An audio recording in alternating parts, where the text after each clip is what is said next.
Hey, what's going on, movie lovers? I'm Jeff. I'm Kyle. And we are Shut Up, I Like This, podcast where we're still a podcast, whatever. I keep questioning it.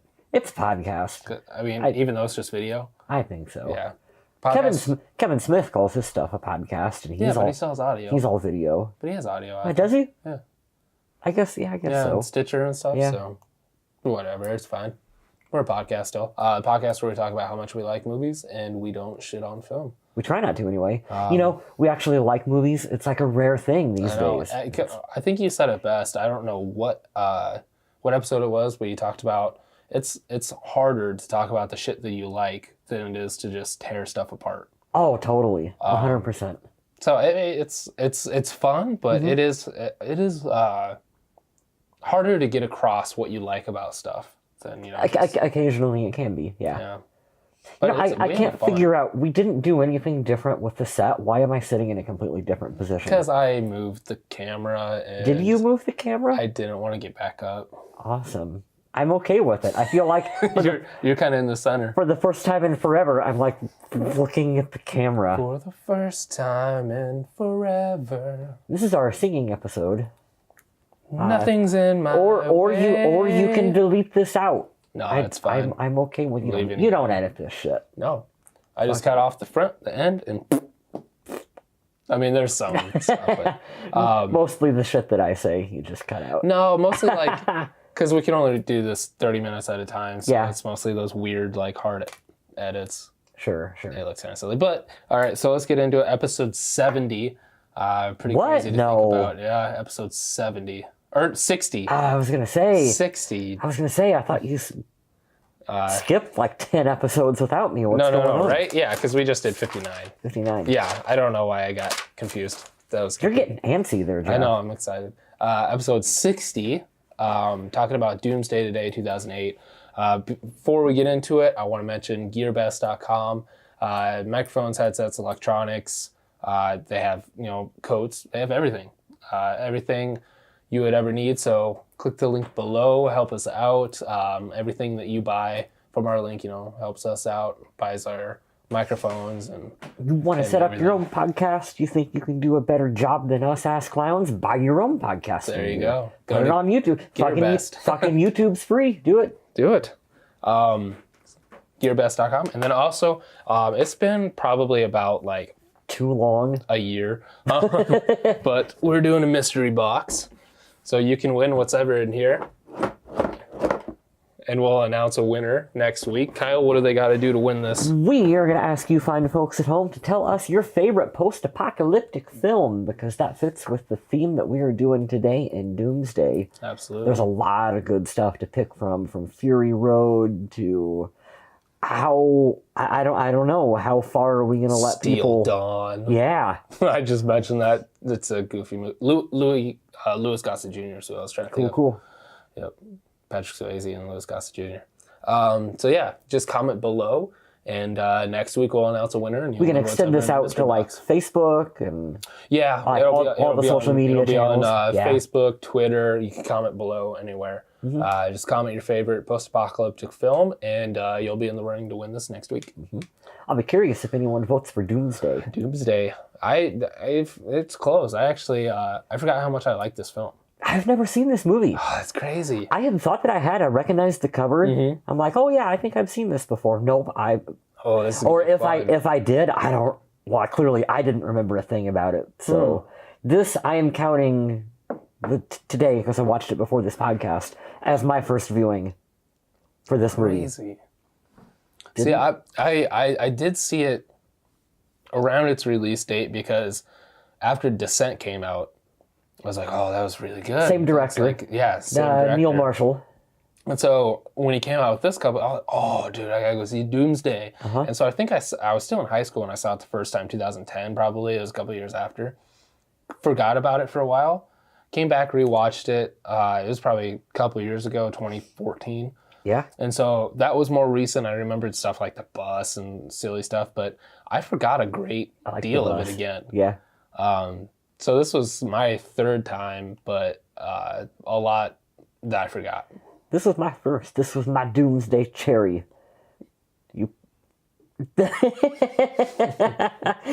I was waiting for a sound effect or something. Please don't. But no, I will not be making Police Academy sound effects today, Jeff. Rotten Tomatoes score.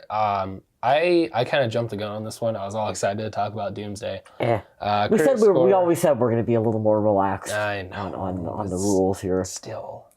So the critic score is at 51%, which is surprising. Yeah. A little bit. And then the audience score is actually lower. It's at 44%. So, I mean, they're relatively close, but it's... It qualifies for me because I like talking about movies that people don't talk about. Exactly. Who the hell talks about Doomsday? Yeah. I mean, no one. There's no one doing a podcast about Doomsday. Just us. Well, I mean, I'm sure some are out there in the nether. Fuck them.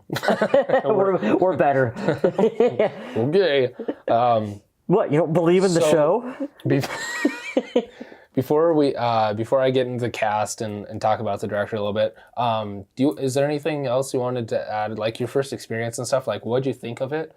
Like, what was your generalized overview, real quick, of your first experience watching? Well, my first experience was today.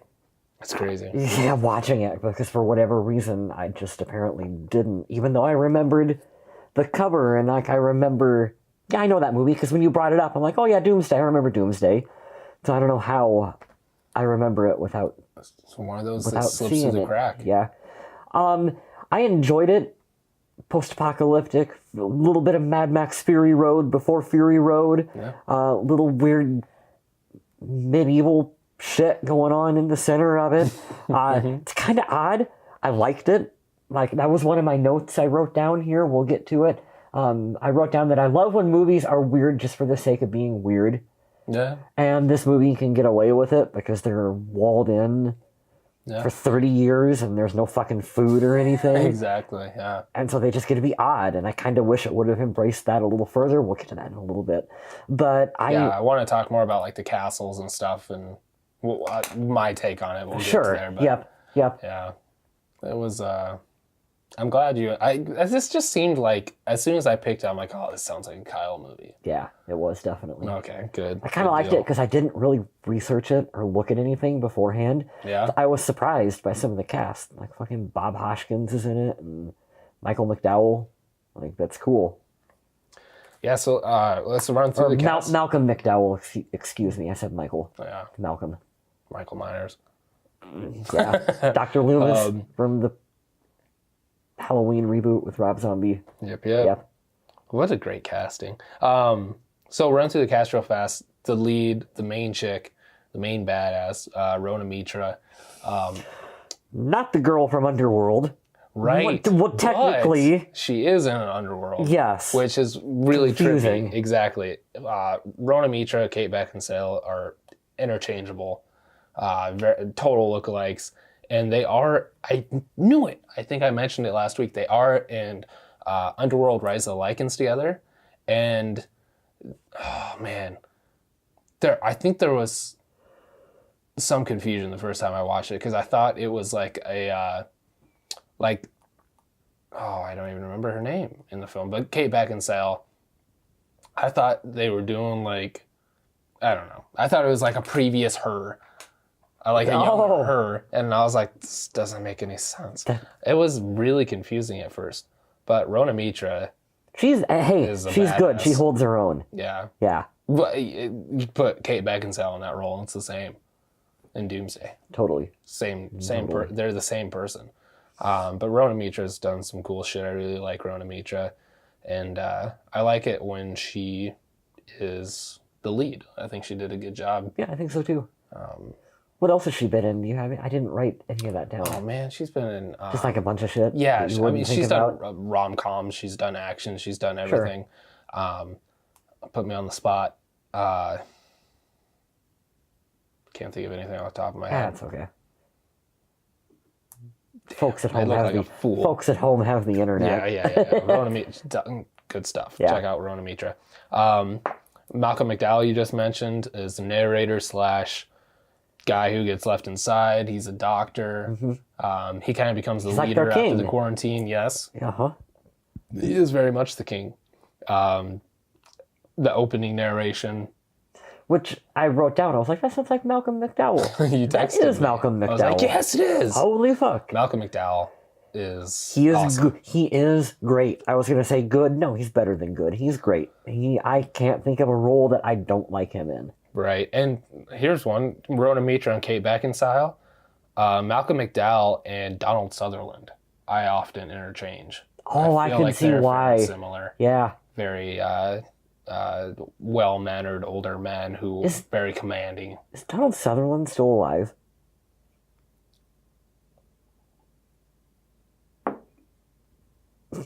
I think. Yeah, he is, because he's doing the Brendan Fraser show. What? Trust. He's in the television show Trust, where Brendan Fraser's like a sheriff, down south sheriff. Yeah. And, yeah, he's still going. Do you know who would survive any post-apocalyptic film? Brendan Fraser. He'd be my president. Sean Pertwee, Alfred from Gotham. From here on out, just refer to him as Alfred. He's been on the podcast before. I think it was one that I did with Brian. What movie? Equilibrium. Oh yeah, I wasn't on that one. I got sick or something. That was Brian. Yeah, he was in Equilibrium. He's in one that I've mentioned before called Seasoning House, which I think would be a cool one. Yeah. I liked Equilibrium. Was that the one where they go back in time? No, that's the Tom Cruise one. Minority Report? No, the recent one. Oh, Live, Die, Repeat. Edge of Tomorrow. Edge of Tomorrow, thank you. You have to say the whole What's thing. Equilibrium? Equilibrium's Christian Bale, Sean Bean. Sean Pertwee's like this overruling. They have to take a pill every day so they don't feel any emotion. Oh. And you get arrested for sense offense. Can I get one of those pills? It'd help. We're living. It would help life. So he's always great. I'm kind of bummed that he got kind of chopped off a little early. Yeah, I was hoping for more of him, but mostly because that was Alfred. Yeah. His scene was gross. We'll talk more about that in a... Like, legitimately, I watch a lot of horror movies. I think that's the grossest thing. Really? Yeah, that was just unsettling to me. Barbecue? Oh. It's like all those gifts. Just the way they did it. Just the way they tore into him was just... It looked pretty tender to me. I'm not eating chicken for like a month. Just like the way they like... Yeah, man. Ugh. They're starving. We'll talk about that more, but no.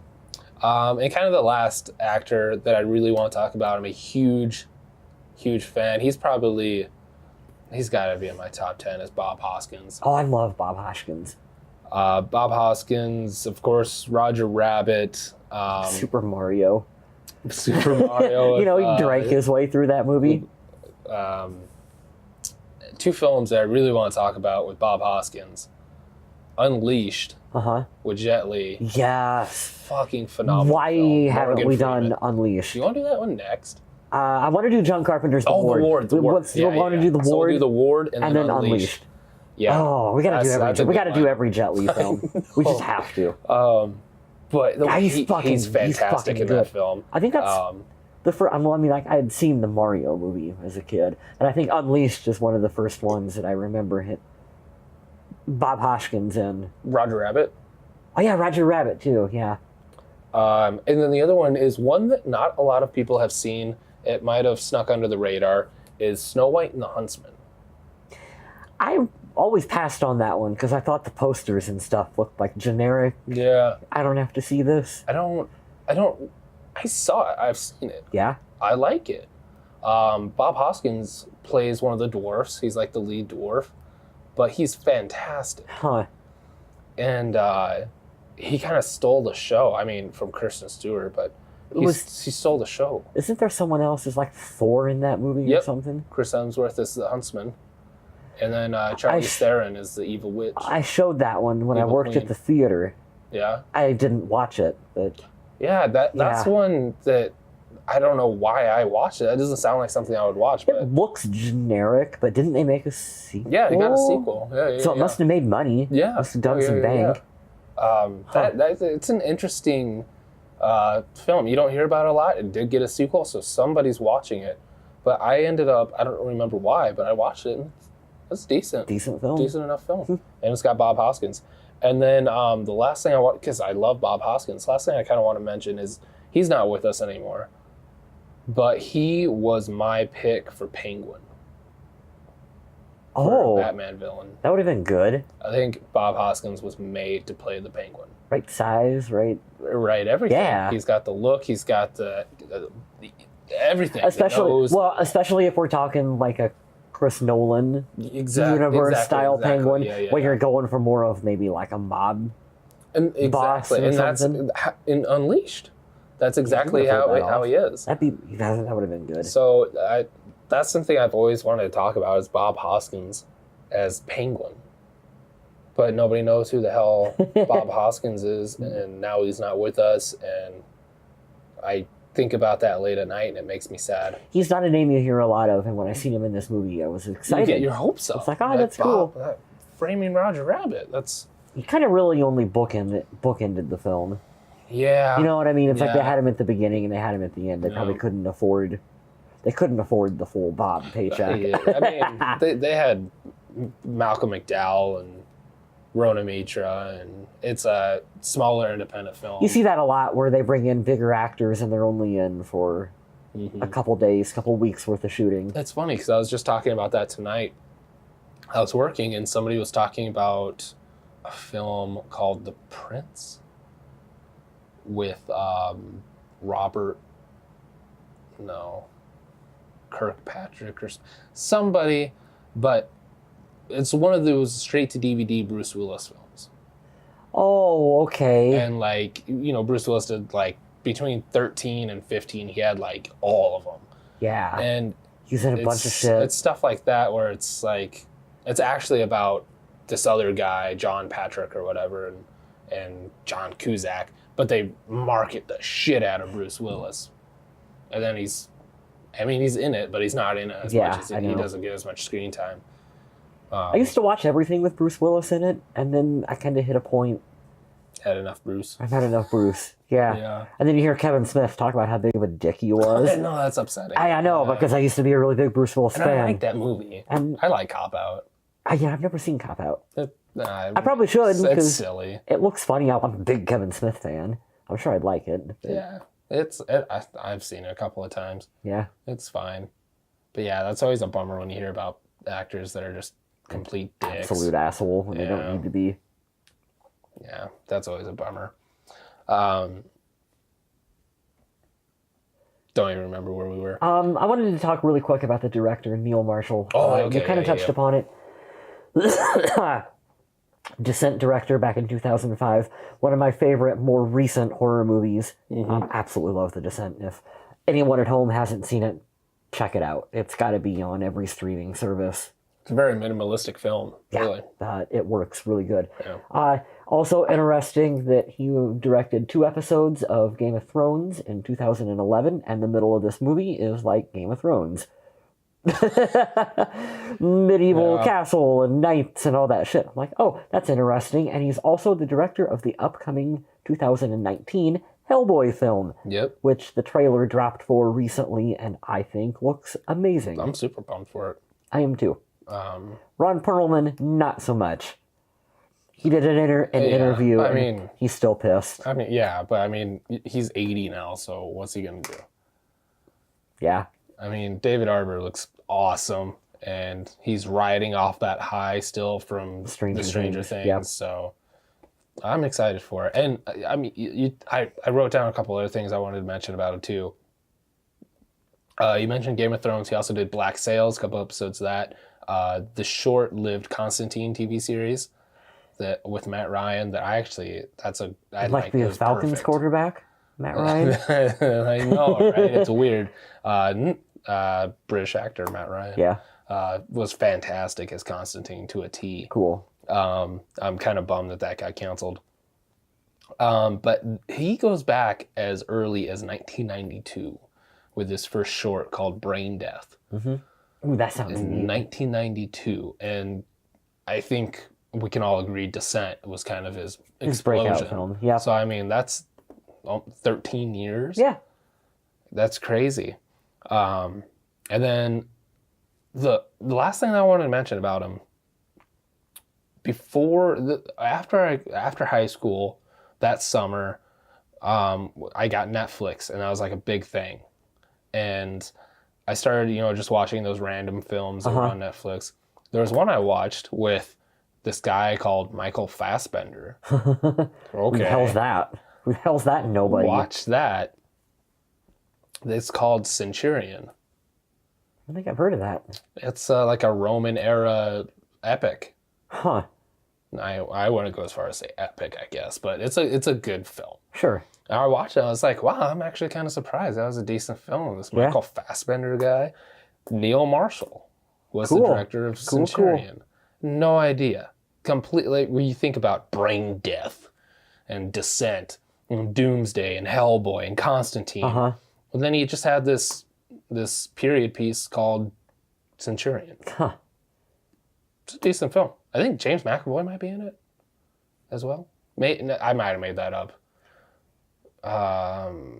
It's just another British. Anyways. Beside the point. Yeah. But it's a decent film. It might still be on Netflix. I'm not sure. But it's just one of those accident films that you watch, and it's like, oh, that's pretty good. It's cool. You had a favorite scene you want to talk about real quick? I never really thought of a favorite We can come back scene. to it after we. Let's talk about the movie. Let's loop around to that at the tail end. All right, so I'll start with the movie real quick. Scotland. I like when films take place outside the U.S. Yeah, we see too many that are. Yeah. Washington, New York, the aliens land, and it's got to be in the U.S. Yeah, I'm glad to see a film Scotland, UK area. Yeah. So, virus breaks out in Scotland. It's kind of like they're not zombies. It's literally just like the Black Death. Like it's just killing people. Big boils on people's faces. It's very much like the plague. And kind of 28 days later. Yeah. A little bit. What might it be of? So it's you get that zombie They're not zombies. idea. They're not. But they're not zombies. Yes. Which I like. Yeah, I like if a they lot. were zombies, that would have kind of tripped me out a little bit. If they were zombies, I probably wouldn't have watched the film. Really? Too many zombie movies. But... Yeah, I'm kind of over the... Walking Dead has killed me on zombie stuff. I need a good 10-year break from that whole thing. What are they on, season 10? I think now Judith is like... I don't care. A teenager or something now. I don't care. I quit watching. I saw the trailer on Facebook. Yeah. But yeah, they're in Scotland. A virus breaks out. It's killing everybody. They fucking wall in Scotland. So they can't go anywhere. They just are left there to die. Rona Mitra, we see her as a child. Which right off the bat, like, I hate that. You see they're shooting people at the wall, so they go away, and this woman's trying to hide her child, and you pull her away, and she had like shrapnel in her eye. In the eye, yep. It's just like, oh, fuck, kid. Why the kid? And she ends up getting her kid on a helicopter. Miracle baby. And 30 years later, Rona Mitra gets to go back in. Yeah. Because of Bob Hoskins. I like it. And a bunch of shenanigans happens. So we'll see you next week. Yeah, that's the film, everyone. But you know what? It has a little bit of a John Carpenter vibe to it. A little bit of Escape from New York in there about the whole walled-off society and just what happens when you wall off a big chunk of area and people are left to their own devices. You have made some comparisons to, what was it, Resident Evil? Yeah. What did I say? Resident Evil? You said Resident Evil, Mad Max. Mad Max. I definitely agree with the Mad Max. Not so much for me on Resident Evil. I think I compare it with like the virus and Outbreak and trying to wall people in and contain the virus and stuff. It was more a little bit, for me anyway, John Carpenter Escape from New York with the whole walled off thing and sending someone in. Very kind of Snake Plissken-like. Should have gotten that stupid plane. Yeah, the paraglider. Oh my god. That was cool. Whatever. And that idea you had, Pliskin, about turning it around. I love that movie. It's like top 10 favorite movie of all time for me. The soundtrack by Tyler Bates, I Yes. even wrote down, reminded me Yeah. a little bit of a John Carpenter score in places too. It's funny that you're talking about that because I noticed that too, and I want to, because I mean, I write notes as I watch it, Yeah. and then I go back and I write trivia. I'm stealing from you and doing the same Yeah, thing exactly. so I can keep on track. No, it's and I good, think it's it's helping our podcast flow. So as I was writing though, someone says "Shut it, Carpenter" to one of the guys. I caught that too. And so I wrote "Shout out to John." Yeah, I wondered that too, but I'm like, I'm gonna cut ahead to one piece of trivia. okay.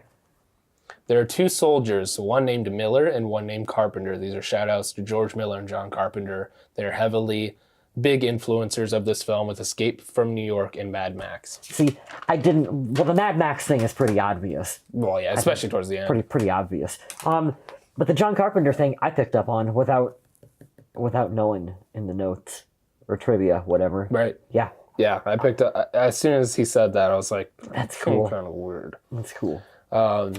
So this virus, they call it the Reaper virus, which I thought was kind of cool. Yeah. They should have just called it the Black Plague. They could have. Because I've been in Europe. I would have been all. I would have Takes been place okay in a with it. castle part of the time. Okay, I want to talk about that real quick. Okay. That's the big reason that I'm a huge fan of why this takes place in Scotland. Yeah. Is because of the castles. Because it's a different kind of setting. Exactly. Yes. If this happened in the U.S., we're a new country. We don't have cool shit like that all over the place. Where are we gonna go? If we got walled in. I mean, we're in the middle of the. I mean, we live in a city, but we're fucking Iowa. You could wall us in. It's the country. Yeah, that don't. But really... we don't have any we don't have castles. We don't have cool shit like that. I mean, we don't have places to hide. It would take place in all the traditional settings that a zombie film does. I hate the heavy skyscrapers. The heavy population, and the skyscraper, that area, and then the country, the old farmhouse, the basement. Yeah, see, that's not that nearly kind of as cool as stuff. a fucking castle. Yeah. I love that this film takes place in Scotland. And so these people are already walled in Scotland. They're left there for 30 years. What sparks this is because the Reaper virus appears in London. And so... Correct. It comes back. It comes back. And then they, with satellite imagery and stuff like that, they see that there are survivors still in Glasgow. And so, okay, if there's survivors, there has to be an antidote or a cure or something. They've become immune to their it immunity. or something. So that's the whole reason that she goes back in. Yes. Bob Hoskins is up with the head honchos. He's like, I think I know somebody who wants to go back in. Ta-da. Snake Plissken.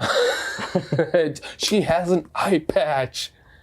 I know. It's all of the... I want to talk about that for a really, really, really brief second. Well, your bullshit feature It's been a while. Yes, it's been a while since we've had a really good piece of bullshit feature technology. So she has this eyeball that she can conveniently... Well, because you set it up. You already explained it, how she lost it when she was a kid. Yeah. So she can take it out, and for some reason it's a camera that she can look on and watch, like GoldenEye, the game. Oh, man. And she can, I don't know, what does she do? Roll it on the floor and shit. Yeah. She only really uses it a couple of times in the film and for nothing super important. So I liked that. I got a kick out of that dumb bullshit. But I mean, 2035, whatever it is, 2039? Yeah.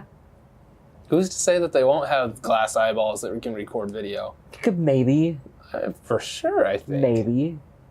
You could probably have one now. I mean, yeah, I'm sure you could. I mean, you're not going to put it in your eye and see out of it. No. But if you were missing an eye and you had a glass eye, there's no reason that they couldn't put a little camera Google in there. Glass or some shit. We're not far from this. I mean, it's not that far bullshit future tech, really. But it is cool. I like it too. Yeah. I got a cool little kick out of it. I laughed. Definitely.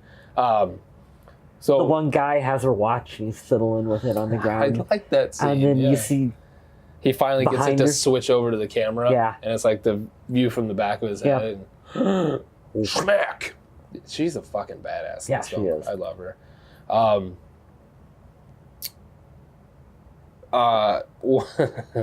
One little gripe that I have with the film, it's not even really a gripe. It's an indie film. They're looking to save money, but holy fucking dirt bike gear, dude. All the fucking soldiers are just wearing dirt bike gear. Yeah. And they didn't even like do anything to like customize it. Like maybe we should paint it a different color, or maybe we should put some like foam over the top of it or something. No, they just left it, and it's just every time I see that, because that happens in a lot of films. Yeah. They think like dirt bike armor is like Batman armor. It just bothers me. It's accessible. Why. That's why people do it. Each one of those is probably like $30. Yeah. You're making a film like this. That's a huge steal. You don't have to worry about costuming design. What's the difference between you and me? I'm not wearing hockey pads. Oh, man, I'm not wearing dirt bike armor. Or in this case, I am. Yeah, exactly. Alfred's in the movie too. Every time I see that though, I always have to point it out because it's the one thing that always is just like, dude, foam's cheap. Even just throw some like that fake leather. Just put some of that over it. You know, something. Fuckers. And then one other thing with so the prime minister guy who's in charge. Yeah. Not the prime minister, the evil guy. Yes, I know who you're talking about. He sounds like Liam Neeson a bit. He's from something. I'm sure. Weren't you watching the whole movie trying to place where he's from? It was first, like, I'm like, oh, I know that voice. Almost felt like that vampire film you and I did. Daybreakers? Daybreakers? Was he in Daybreakers? I don't know. Maybe. I want to say that he was. I don't know. I was just trying to figure out his voice. Yeah. Because it sounded familiar, and it sounded a lot like Liam Neeson. But I'm sure that guy's probably like Scottish or English or something. Liam Neeson's Irish. But close. They sounded pretty similar. Dirt bike armor everywhere. What did you think? Here you go, bullshit future tech. What did you think of the foam grenade? What other movie was that? It was in that Stallone movie. The one where he goes to the future Demolition Man. Remember in Demolition Man when they crash the car? And all the foam comes out of it. Yeah. And Stallone has to like punch his way out of the fucking foam. It reminded me of that. Yeah. Yeah. I could see that. I forgot about that. Yeah.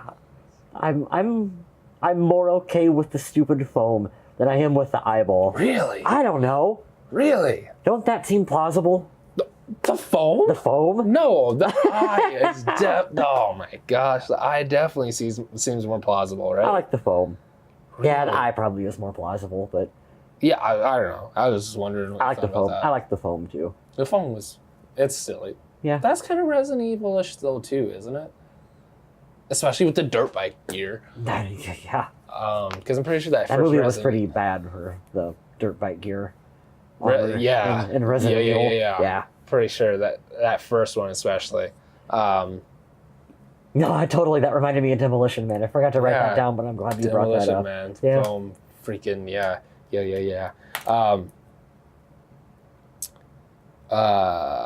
So let's talk about the people, the remainders, the people that were left in Scotland that are still alive. Yeah, the survivors. Talk about them a little bit. Very Mad Max inspired. Definitely. Yeah. Absolutely. Or a newer example, have you seen any of the previews for Rage 2? The video game? No, there's a Rage 2? Yeah, there's a Rage 2 that's coming out really soon. Really? Yeah. When did Rage come out? Like 2010? 2010, 2011. Huh. No, I didn't even know there was a sequel. Yeah, you should check it out. It looks really pretty good. And yeah, a lot of the look of the characters were, again, Mad Max inspired. Very similar to what's in Doomsday as well. Speaking of video games, very similar to like Psychos and shit in Borderlands. Yeah, there you go. Yeah. Yeah, it's a good pull. Borderlands is cool. I'm the only person that played that game and was like, too many guns. That's the point of the game. I don't like that. Oh, man. Like, I don't know. I'm spending too long comparing stats. So the main two of are Mad Max, Soul and Viper. I think his name's Soul. Yeah, Soul. With the Mohawk Soul. guy. Okay, I wrote down Saul, but Soul, something like that. And then Viper, she gets beheaded and everything. She's cool. I was surprised because she's like front and center on the poster. Right. You think she's going to be a main character? No, fucking Kate Beckinsale Let's just do that. Axes her head off. Let's just call her Kate Beckinsale. Call her Kate Beckinsale the rest of the film. She axes her head off. What? Maybe 20 minutes? I think it's a little later. Little longer than that. Probably midway through. 40, 45. Yeah. Maybe midway. Well, the movie, what did I write down? It's only an hour 48. Oh, really? Maybe it was like It's earlier in the movie than that. I felt longer. Because she gets captured pretty quick. Early. Yeah. I mean, probably 20 minutes, half hour.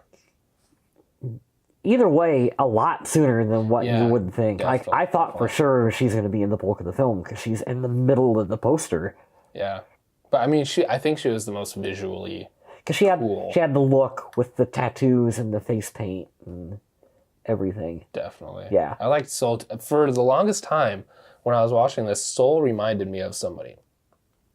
Yeah, it's not who it is, but I thought it was The Replacements, their kicker.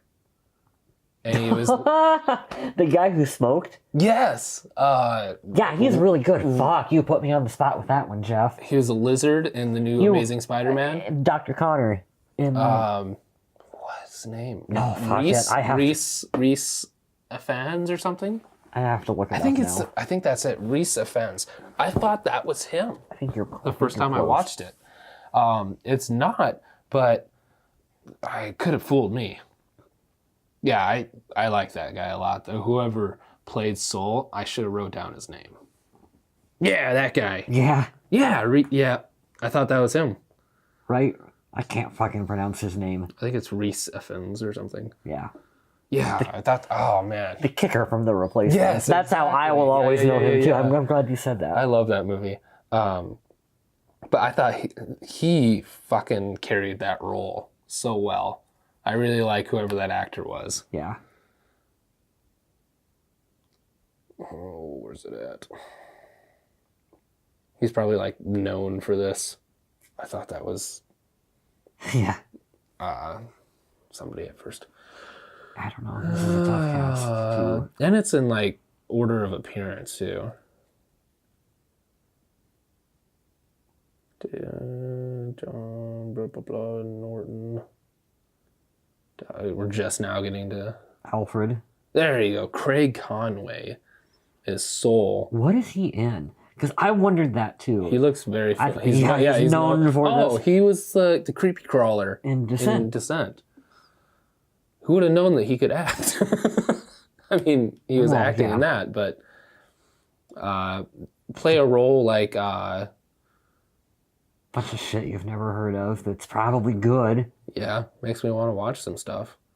I don't recognize anything. He kind of reminds me of Bill Moseley in like Devil's Rejects. Okay. He kind of reminds me of that kind of character.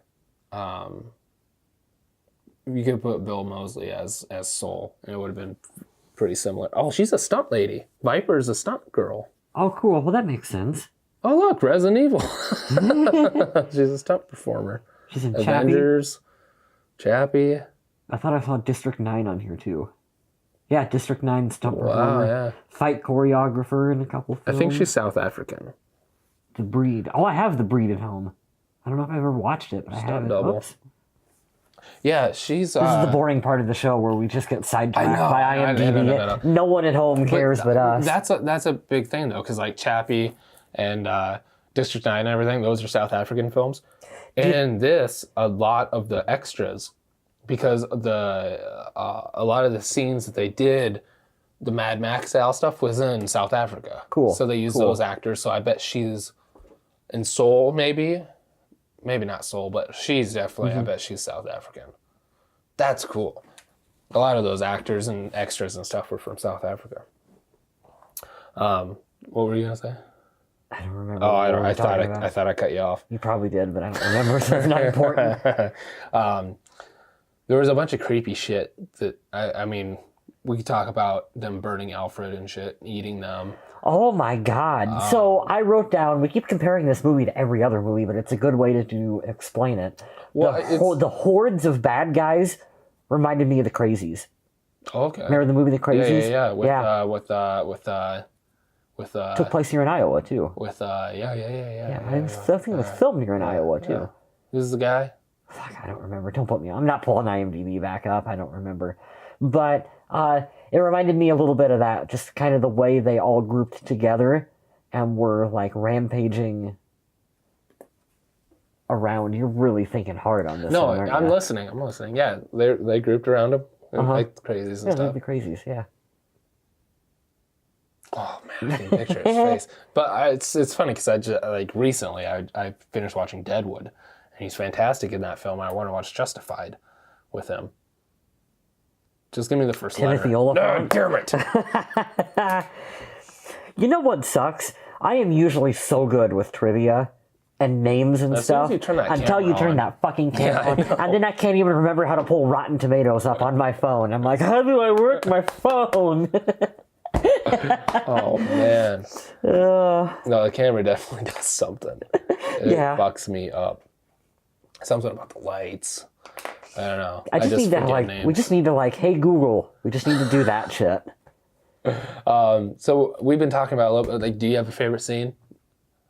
You want me to go? Yeah, you go. I'm definitely gonna go with the road chase scene at the end. Very much Mad Max Road Warrior, Fury Road. Fury Road before Fury Road, a little bit. I mean, there's 3 Mad Maxes before that too. Sure.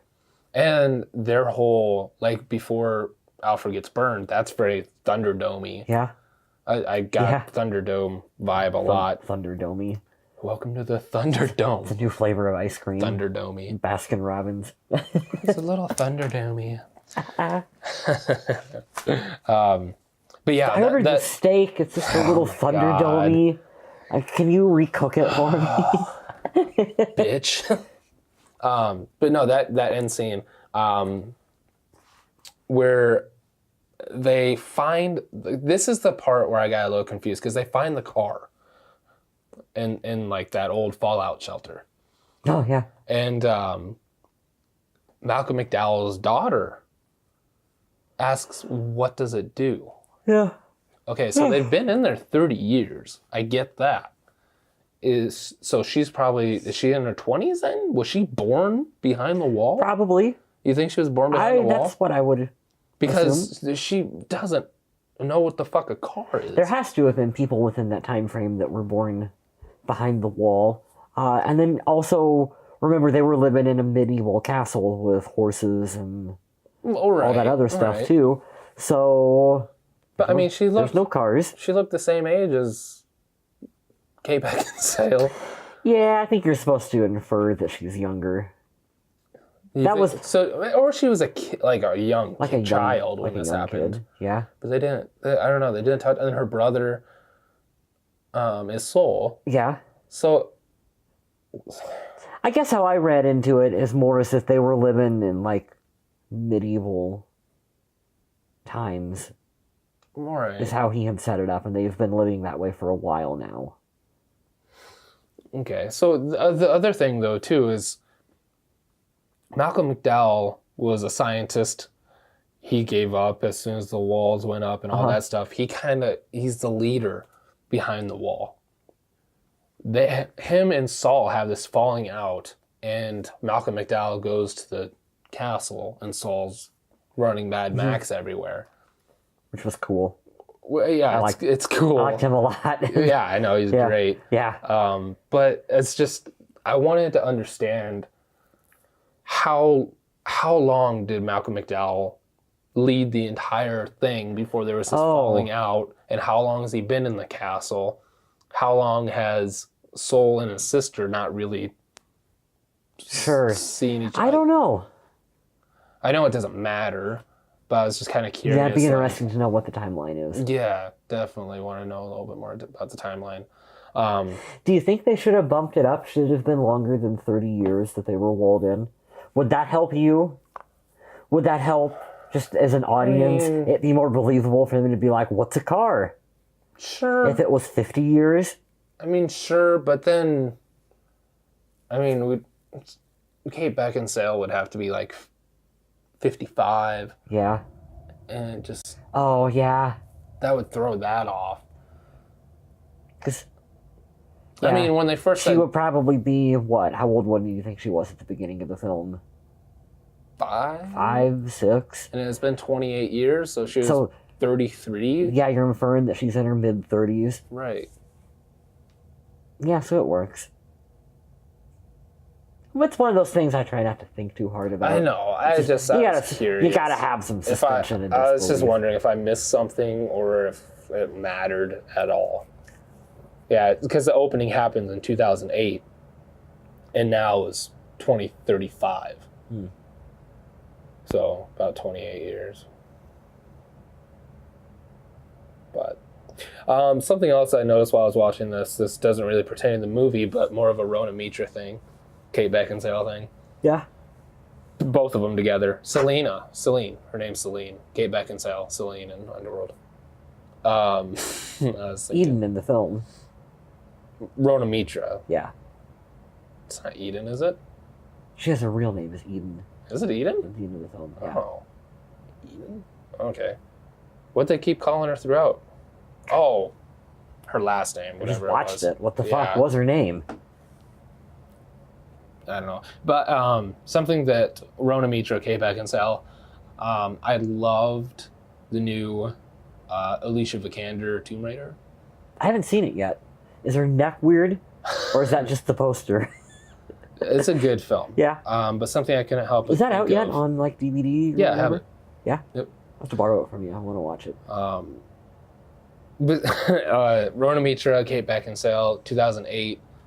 All I can think of watching this film with Rona Mitra is Tomb Raider. I think she would have been a fantastic Lara Croft. Oh, yeah.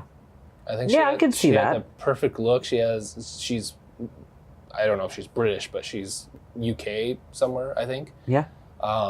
So she'd have the perfect accent and everything. I was definitely thinking about Tomb Raider the whole time. Think they'll do more Tomb Raider? I hope so. I hope with Alicia Vikander. Yeah. Was it good? It was good. I liked it. Walton Goggins was a great bad guy. Oh, yeah, if he's in it, Yeah. That's mine. No, you sold me. He was good. So, I guess a couple other things I want to mention is the GIMP. I thought was very creepy. Yeah. I always hate that. I think probably since Pulp Fiction. Yeah. Every time I see that now, I feel like every time. It's always been a thing, but now when you see it in film, it's always like, oh, they watch Pulp Fiction. Pulp Fiction, yeah. So they even had him tied to the front of a car, like Fury Road. Yeah. What the hell of a coincidence is that? Yeah. Yeah. Yeah, they did it first. Before Tom Hardy. Huh. Maybe that was Tom Hardy. You don't know. Maybe he's uncredited. Yeah. This is the GIMP. Yeah. And then one of the, I don't know what you call them, Mad Max guys, one of Soul's guys, towards the opening when they attack the impenetrable tanks. I have stuff wrote down about that. Okay, I'll let you do it in a second. But one of the guys, it takes place in Scotland. Yeah. He has Braveheart. The Braveheart paint. Yeah. I seen that too. I was like, is that Braveheart paint? Yeah. Or they didn't pay much attention to it on the screen, but if you watch it, I caught it. Who the fuck is Braveheart? I wondered if that was a thing or if I was like... No, yeah, it's just... Did they hide that in the movie? I don't know if it was in trivia or anything, but yeah, it was... he had fucking Braveheart face paint on. That's actually kind of cool. Yeah. Another reason why I'm glad this takes place in Scotland. Yeah, because it all fits. Yeah. Uh-huh. Go ahead about your impenetrable tanks. I laughed. I love the setup. So the setup is that we got these 2 tanks, and they're the only 2 tanks left of their kind, and they're super badass, and they can go through anything, and they can survive anything from a handgun all the way up to chemical warfare, and they're really great. And then they drive them super fucking slowly when shit goes wrong. And then when they just get their window broke out by like a hatchet, and then someone shoots the driver in the neck. With a bow. Yeah. And they immediately crash both of the tanks. I'm like, oh, I wrote down, they needed Dead Reckoning from Land of the Dead, because that was actually badass. Dead Reckoning. I want to do Land of the Dead. Yeah, that's a good... Half the reason I wrote that down is because I want to do Land of the Dead. Yeah, I like Land of the Dead. I like to think we leave Easter eggs for episodes we're going to do. later on down the line. There's like 100 movies that we've alluded to. I'm throwing Land of the Dead into this box. No, don't shake it. You can win that broken stuff. No, yeah, but the tanks, I liked that. Okay, first they crash into a sea of cows. Yeah. So I mean that's like your first experience, but that girl that they find out like Texas Chainsaw Massacre just wandering down the street, and you're like, I've fucking seen this before too. You can tell this guy loves film, horror. Yeah. And as soon as she picks her up, like you should know. Don't pick him up. Yeah. She cuts her way out. She slits his throat and everything. But as he's dying, I love last second like fuck yous in film. And when grenade he drops the grenade, boom, and it blows the back hatch off. I love that. Yeah, that was pretty cool. I wish I could think of something else, another example in a film. But I love after death kills. Yeah. Just because I just feel like it's a great fuck you. Like, yeah, you got me. Well, fuck you. I got you too. I don't know. It's a weird thing to. It's a weird event that I like. I get it because you have to work hard as a writer to write a scene like that makes sense. I think so, anyway. Okay, I kind of want to talk about that too, because Neil Marshall wrote this. He's not just the director, he's the writer. He's the writer too? He's the writer. That's cool. And I've talked about this a million times, but I love writer-directors. Yeah. I love people who direct their own shit, and I love people who sit down and say, you know what, I like all these different kinds of film. I want to take some of Texas Chainsaw Massacre with Mad Max, with Escape from New York, with this and that, and I just want to put them all together. A little Resident Evil in there. I want to take all my films blend, yeah, see what happens. And throw out little nuances, throwing shit like the Braveheart paint, just little stuff for everybody to pick up on. And Neil Marshall to come out with Descent, with a very minimalistic film, and say, "Look what I can do." And then he gets, it's a smaller film still. Yeah. But he gets to go to Scotland, he goes to South Africa. Gets to play a little more. He gets to dress people up crazy and eventually, lots of gore. Eventually a studio's trusting him with Hellboy. That's a big fucking property now. To start with, what did I say, Brain Death in 1992 short? Yeah, Neil Marshall's come a long way. I'm super stoked for him and to see what he does in the future, because he's one of those guys, we've talked about this before too, like with the Hills Have Eyes reboot, stuff like Rob Zombie, stuff like that. He's one of these up-and-coming horror directors. Eli Roth, Neil Marshall. Ty West was one that I was a big fan of. James Wan. I wish he would get more opportunities to do films. These guys that just love that genre. Yeah. And they're making their own shit, but taking like little nuances. It just makes me so happy. We want to do some final thoughts, and do some trivia and stuff. You got anything else you want to talk about? Oh, I mean, I wrote a bunch down, but there were some cool touches in this movie. Like you said, it was very brutal. Yeah, I wanted to talk about a lot of good practical effects in this movie. The cooking Alfred scene. Yeah. I keep coming back to it. Just something about the way they showed it and the sound effect of like ripping into him. Yeah. That's gross, dude. How pink and tender he was. It was gross. I don't like it. Makes me want some Alfred. But no, you want tangerines. I'm kind of bummed how they cooked him though. Like they just burn them. Like don't you want to slow roast him a little bit? Put an apple in the mouth. Occasionally when you have the barbecue grill and you like want like a burnt hot dog. Yeah, sometimes. These people haven't ate in a while, so that's true. They just want the burnt fucking hot dog. Yeah. I thought that was really gross. There was another thing I just thought of. Okay. Just another like nuance to another film. Chronicles of Riddick. You keep what you kill. Oh, he kills Carl Urban. He kills him. You keep what you kill. He's the leader now. At the end, she comes back with Saul's head. Throws it down. Whoa, lead! Like, you're in charge of us now. I thought that was cool. You keep what you kill. Yeah, I thought that was cool. I don't know if that was intentional, but I just thought of probably not. Chronicles of Riddick. Yeah, I like it. It's a good pull. So when the one chick that's on the poster gets her head chopped off, Viper. The guy from behind the bars is like holding on to her hair. You see her eyes blink. Oh yeah. Did you notice that? Yeah. That was cool. I thought that was That was a really neat touch that they made her eyes blink. Yeah. I dig that. And then I like the way at the end of the film he was driving the car and he had her shotgun. When the car crashes and you see her head just kind of Sin City teeter off to the side. Yeah, Sin City. He duct tapes his head. Yeah. Oh man, this is probably all unintentional, but we're just making shit up at this point. But you never know. Oh man, yeah. Clive Owen duct tapes Benicio del Toro's head to the. Yeah. Oh man. I thought the practical effects in the film were really great, and it's a really probably helped by the fact that it was lower budget. No big CGI. A lot of real cars, real effects, real cooking of Alfred.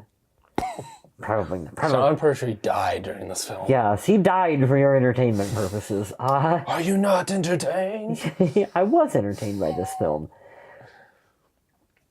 I had a couple quotes that I wrote down too that I liked. I'm actually by a couple. I don't think I wrote any down this time. I wrote down one quote and one observation in the movie that I thought was really funny. So there's a quote that says, "The wind of change is blowing like a hurricane. Give them hell." Is that Malcolm McDowell? Who said that? That was the blonde-haired guy with the mohawk. What's his name? Okay, Soul. Soul. Yep. That was when they broke in, and that was the first time he realized that. We thought there were people living on the outside, and they told us that there was no one on the outside. And that was his change is coming speech. I thought was really pretty cool.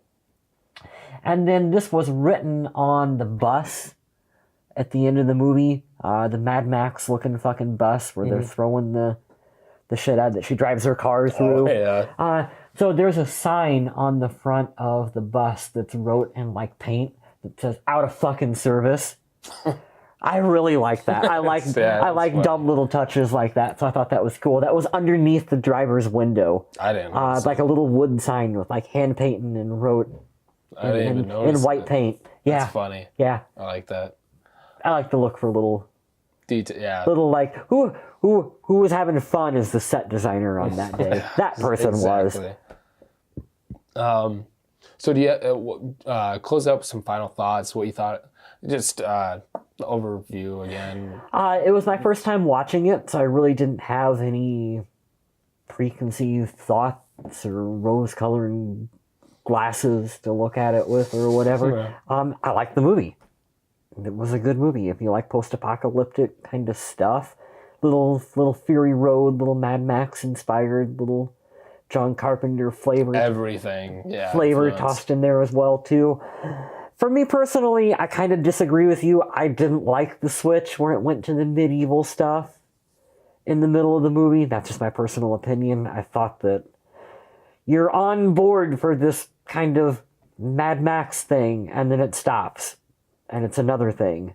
She fights at night. I know, but it was a weird switch to me. It was like Gladiator. Yeah. It's awesome. And then it stops and it switches back to Fury Road. I thought that as an audience member was a little jarring. I thought they could have maybe woven that in a little better. It really felt like the film stopped. Really? Yeah, for me it felt like the film stopped and we're going to do this thing with Malcolm McDowell. And then we're done with him, so we're going to stop. And we're going to do back to the Mad Max stuff again. That's just my opinion on it. But I did like the movie. Nobody's going to kill you. I liked it a lot. Yeah. Yeah. I don't know. Like I said, maybe third time watching it. I like all the subtle nuances, all the callbacks. Yeah. You can kind of see what this is a film that guy wanted to make. Like he knew what he wanted, and it shows. Oh, definitely. So, and again, I already rubbed him off a little bit. Writer, director, I love that. Mm-hmm. All these actors, actresses, I love Rona Mitra, Bob Hoskins, Malcolm McDowell, Sean Pertwee, all those people. I thought they did fantastic. I loved when she fought a knight. I thought it was awesome. I cool. thought that scene where she fights the knight was kind of Zack Snyder-y. Yeah. Not just because of like the sepia tone and everything, but just the way it was shot, the action, and it was kind of Zack Snyder-y, except for no slow-mo. Or there might have been a little slow-mo. A little bit. Yeah, there was a little slow-mo. Actually, there was a really bad blood splatter on the camera during that sequence. The CGI that you're like, ooh, that's a noticeable effect. I didn't like that.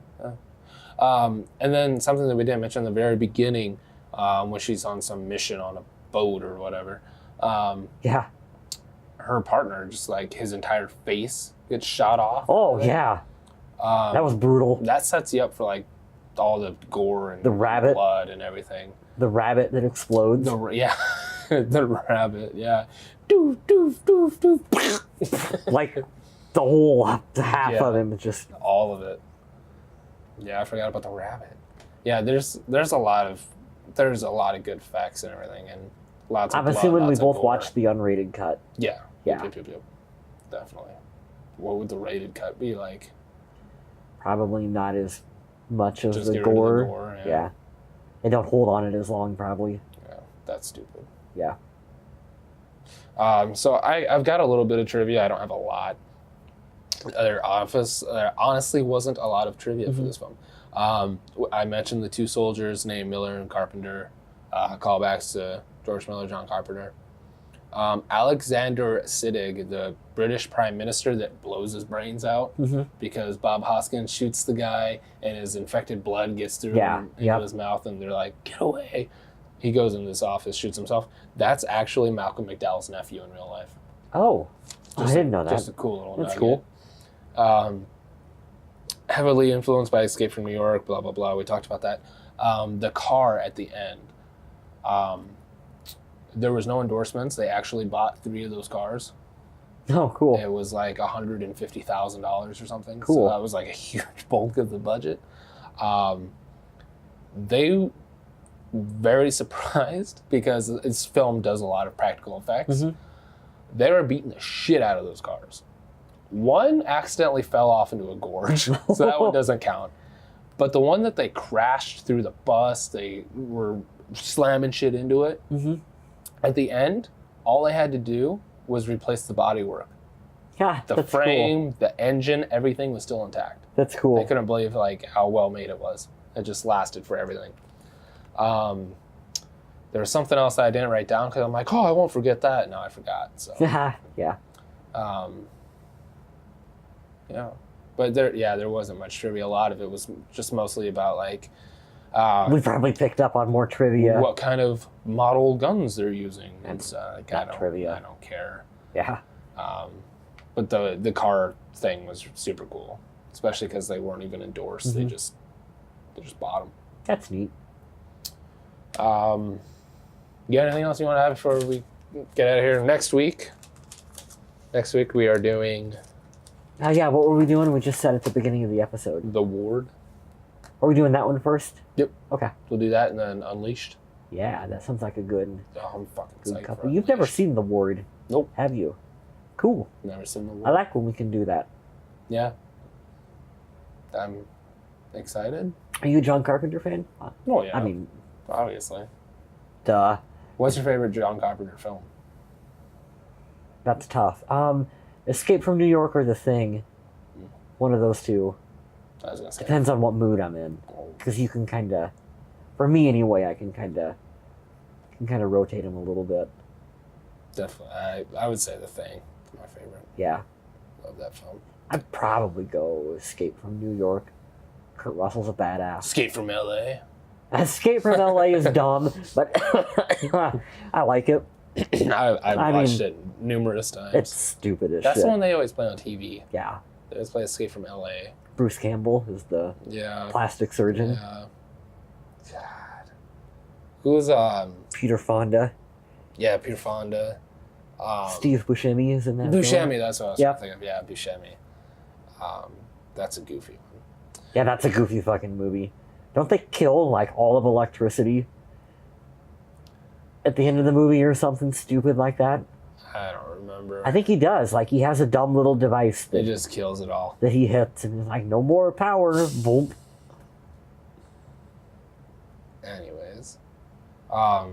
Okay, so next week we'll do the ward, so check back for that. Remember, Facebook, Twitter, or comment below your favorite post-apocalyptic film. We'll choose a winner next week. You'll get whatever in the box. What's in the box? God, it's late. I'm getting tired. Yeah.